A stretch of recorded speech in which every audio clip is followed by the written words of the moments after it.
BNP মহাসচিব মির্জা ফখরুল ইসলাম আলমগীর বলেছেন, দেশের স্থিতিশীলতা ক্ষতিগ্রস্ত হচ্ছে এবং অস্থিরতা বাড়ছে, এর জন্য সম্পূর্ণভাবে প্রধানমন্ত্রী হাসিনার ফ্যাসিস্ট শাসন দায়ী।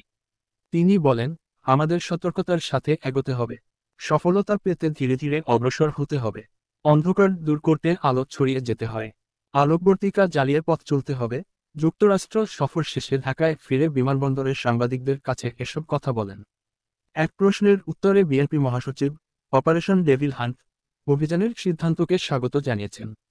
তিনি জানান, যুক্তরাষ্ট্রের ন্যাশনাল প্রেয়ার ব্রেকফাস্ট ফাউন্ডেশনের আমন্ত্রণে ন্যাশনাল প্রেয়ার ব্রেকফাস্ট অনুষ্ঠানে অংশ নিতে মি আলমগীর ও দলের স্থায়ী কমিটির সদস্য আমির খসরু মাহমুদ চৌধুরী যুক্তরাষ্ট্র সফর করেন।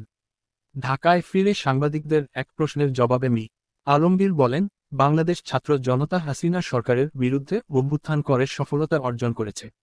তিনি আরও বলেন, দুর্ভাগ্যবশত হাসিনার ফাঁদে পা না দেওয়ার জন্য সবাইকে সতর্ক থাকতে হবে। আমি সবার প্রতি আহ্বান জানাচ্ছি, সবাই একত্রিত হয়ে দেশের স্বাধীনতা ও সার্বভৌমত্ব রক্ষার জন্য, স্থিতিশীলতা প্রতিষ্ঠার জন্য এবং ফ্যাসিস্টদের বিরুদ্ধে গণতন্ত্র প্রতিষ্ঠার জন্য তাদের আন্দোলন চালিয়ে যাবেন।